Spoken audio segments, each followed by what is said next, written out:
ஸ்ரீ மகாபெரிவா திருவடிகள் சரணம். என்னோடய சேனலை தொடர்ந்து ஃபாலோ பண்ணுற அத்தனை பேருக்கு நன்றி. என்னோடய சேனலில் புது பரிகாரங்கள் சக்தி மிகுந்த ஸ்லோகங்கள் அத்தனையும் கொடுத்துக்கிட்டு இருக்கேன். உங்களுக்கு ரொம்ப உபயோகமாக இருக்கும் நான் நம்புகிறேன். இந்த பதிவில் நாம் பார்க்க போகிறது தலையெழுத்து சரியில்லை, நான் வாழ்கிறதே வேஸ்ட்டு, ஏன் எனக்கு மட்டும் இப்படி எல்லாமே நடக்குது தப்பு தப்பாகவே, என்னுடைய வாழ்க்கையில் நான் எந்த தவறுமே செய்யலை, யாருக்கும் எந்த துரோகமும் செய்யலை, யாருடைய குடும்பத்தையும் நான் கெடுக்கலை, இருந்தாலும் கூட நான் ஏன் இப்படி இருக்கிறேன் அப்படிங்கிறது தெரியல அப்படின்னு சொல்லி ரொம்பவும் வருத்தப்பட்டுக்கிட்டு நியாயமாக நடக்கிறவங்க அத்தனை பேருமே இந்த மாதிரி மனநிலைமையில் தான் இன்றைக்கி வாழ்ந்துக்கிட்டு இருக்காங்க.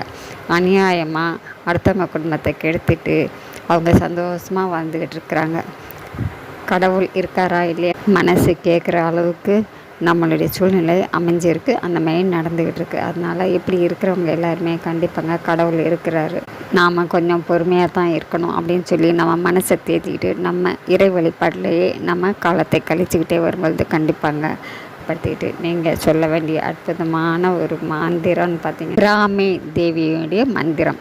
பிரம்மனுடைய மந்திரம் நமக்கு எப்படி ரொம்பவும் உபயோகமாக இருக்குமோ அதே போலவே பிராமிங்கிற தேவியுடைய மந்திரம் நாம் தினந்தோறும் கலையில் குளித்து முடித்ததுக்கப்புறம் நீங்கள் உங்கள் பூஜை அறையில் நின்று ஒரு நிமிடம் எப்போ உங்களுக்கு நேரம் கிடைக்குதோ அப்போ சொல்லுங்கங்க. தினமும் காலையில் தான் சொல்லணும் கிடையாது.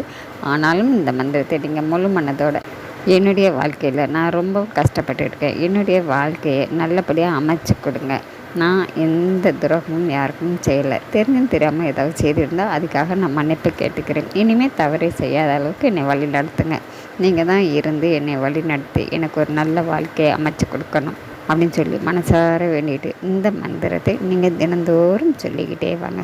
இந்த மந்திரத்தை சொல்ல சொல்ல சொல்ல அந்த தேவியினுடைய அருள் உங்களுக்கு பூரணமாக கிடைக்கும். சப்த கன்னியர்களில் முதலாவதாக வரக்கூடியவர் தான் பிராமி. அந்த தேவியுடைய மந்திரத்தை நாம் தினந்தோறும் சொல்லலாம். உங்கள் வீட்டில் இருக்கிறவங்க அத்தனை பேருமே சொல்லுங்கள், நம்பிக்கையோடு சொல்லுங்கள். கண்டிப்பாக நம்ம அடுத்த பதிவில் பார்க்கலாம்.